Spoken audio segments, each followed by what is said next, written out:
My name is Nick Thomas, and today I will be preparing three 5-minute videos of day in the lives for ancient Greek citizens of various backgrounds and professions in an effort to show you how diverse the Greek social structure was at around 700 to 500 BC.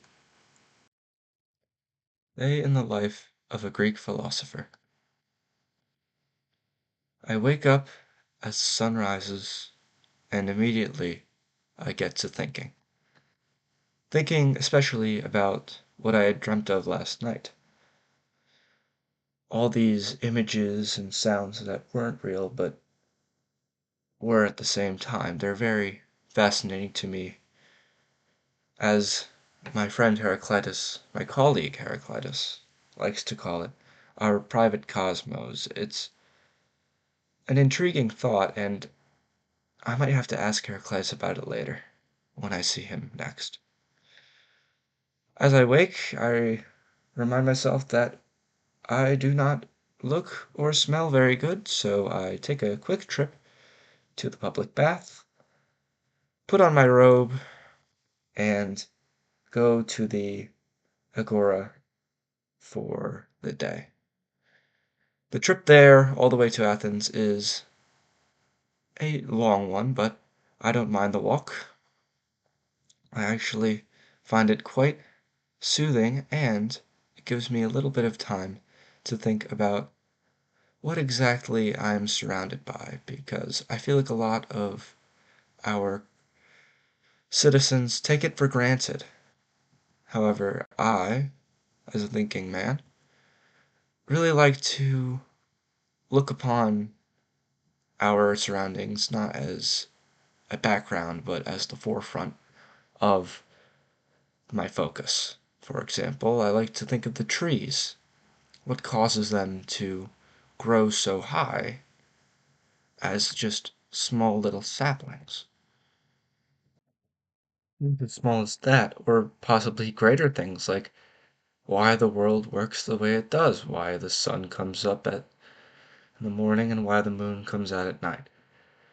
But I only have a short amount of time to think about this before I arrive at the Agora. Today, I'll be setting up shop primarily for the exchanging of ideas, not goods, because I am more of a thinking man than a trading man, but I do what I have to get by. Hours go by and I talk about the workings of the world with traveling traders and merchants such as myself until at some point in the late afternoon a good friend of mine comes by. It's Heraclitus, and he's talking to me about various items, and I tell him about my dream last night and what to make of it, and he doesn't answer my question directly, but he does give me some wise insight into the inner workings of sleep, at least what he believes, because of course we're all still trying to find this out. He's a very wise man, but he often comes off as depressing or even arrogant to most people. However, I know that he has a good heart. After quite a long time of speaking to him, it is one thing that he brings up, a form of what they call currency, which is trading a small gold nugget for goods, which is, in my opinion, a very interesting concept. I've never heard of this. It came from nearby Anatolia, he told me. It's a very novel concept. I will have to think about it later in the coming weeks. Eventually, he did have to depart, and with that, as the sun went down, it was my time to depart too. So I make the long trip back thinking about my typical ponderings as well as this new currency concept, and prepared for my large meal as the sun comes down. And finally, I end up back in my bedroom, lay in bed, take off my robe, and call it quits for the night. Day in the life of a Greek athlete. I wake up as the sun rises and immediately put on my tunic because I've got a stone lifting competition to attend. But first, I must get to eating, and I must eat and eat because Heracles, the embodiment of strength, power, and athleticism, always ate a ton. So I must follow in his footsteps if I want to be half the man that he ever was. I arrive at the stone lifting competition. I see that my opponent is quite shorter in stature and much heavier. However, I'm not worried. I believe in myself and I know that I will crush my opponent and please the gods. The first boulder is presented towards us. It's quite small. I have no doubts that I will be able to lift it without any troubles. And as you can see here, no troubles. My opponent does the same. And we move on to the larger rock. This one might be a little bit more difficult, but I have enough confidence in myself that I will be able to lift this one.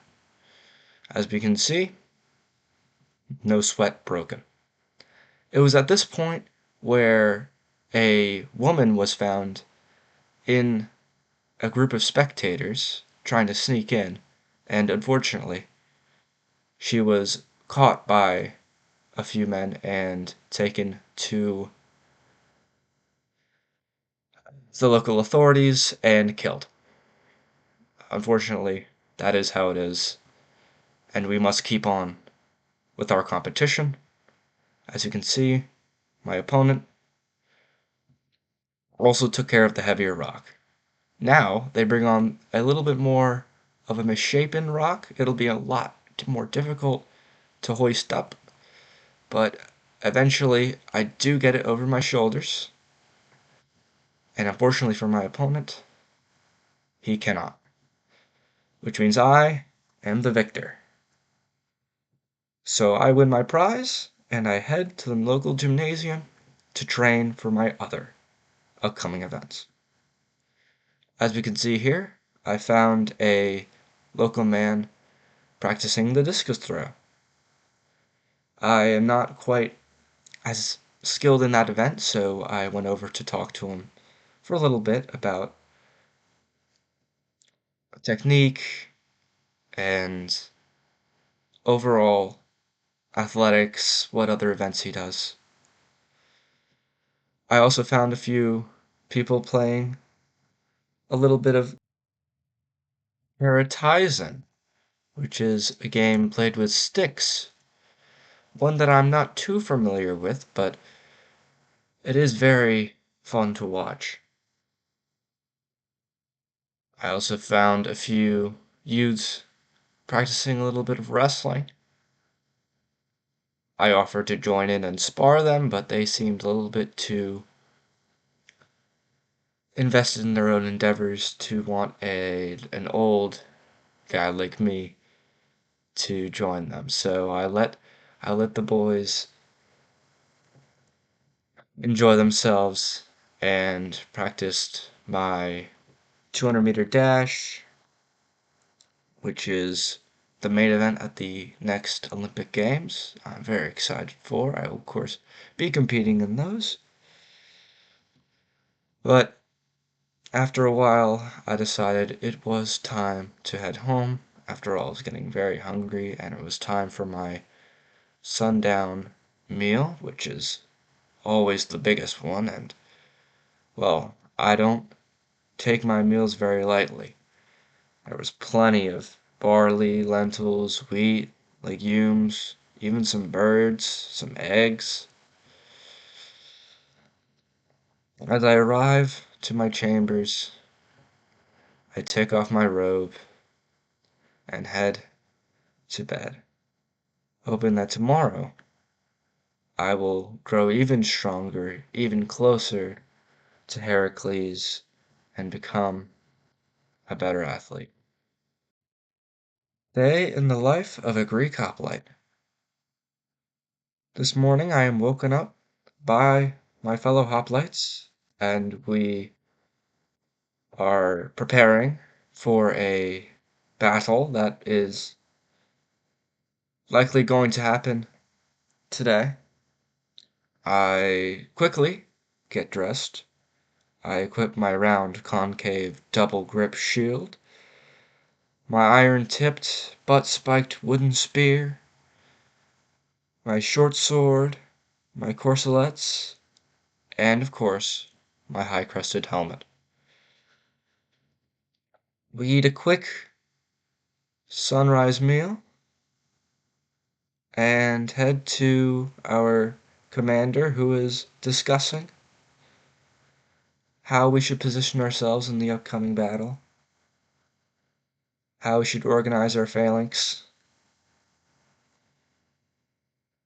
But we all know that once the two parties collide, it will be as good as over in terms of strategy. It'll be phalanx against phalanx, and one will obliterate the other. Before we head into battle, we must perform the animal sacrifice to the gods and perform an invocation of a divine assistance. We need all the help we can get from the gods, as they are the end all and be all of war. A few of my more silly and danger-seeking friends decided to taunt before our battle. I, of course, the mature being I am, did not taunt with them, but it was certainly a choice, and we hoped that it would pay off. And then the trumpets blow, and we are off. We go at each other with our battle cries, thrusts from the spears, clanking of the shields. We had them running like they were competing in the Hoplitodromos. However, aside from the joking, the earth was stained with blood. The bodies of friend and enemies were lying side by side.